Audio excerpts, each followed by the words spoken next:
Gledate Gorenjska poročila na GIF TV. Župan občine Radovljica Ciril Globočnik, tudi poleti so se nadaljevale investicije in urejali ste številne ceste po občini Radovljica, kot je sedaj vidno v jesenskem času, vse prenovljeno, vse se sveti. No, čisto vse še ni, je pa dejstvo, da je bilo zelo dobro vreme, tako na državnih cestah, kot tudi na občinskih. In lahko rečem, da smo kar veliko postorili, predvsem sem navdušen, da z državo dobro sodelujemo, predvsem ta povezava od Begunj pa do Tržiča je bilo kar precej narejenega.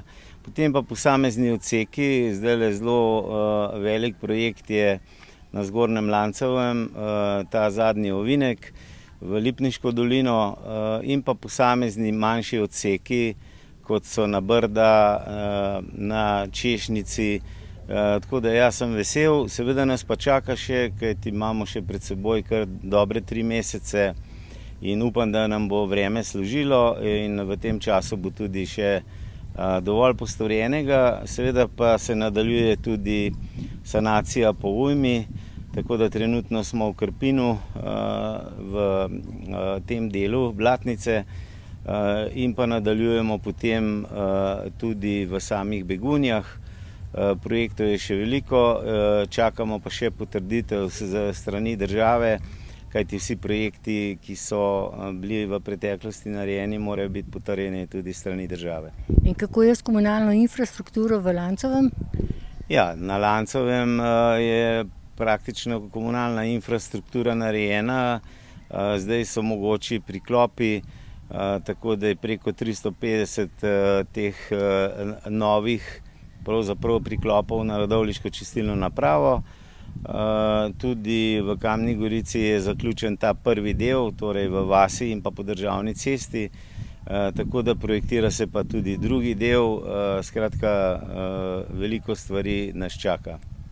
Pred počitnicami je Ministrstvo za zdravje podalo analizo za gradnjo gorenjske bolnišnice in vaša lokacija v Radovljici je dobila najboljšo oceno. Ja, jaz lahko samo komentiram, da mi smo se res pripravili na ta projekt, pa ne v zadnjem letu, ampak v bistvu od leta 2017. In v popolnosti, bom rekel, sem prepričan, da je to najboljša lokacija, ker je sredi Gorenjske. To je ugotovilo tudi Ministrstvo za zdravje in kljub ponovnem povabilu, da še pojasnimo, oziroma Kranj in Jesenice so se pritožili na to odločbo, sem mnenja, da bo ta lokacija najboljša v Radovljici in zdaj v mesecu septembru pričakujem odločitev tako vlade kot samega premierja.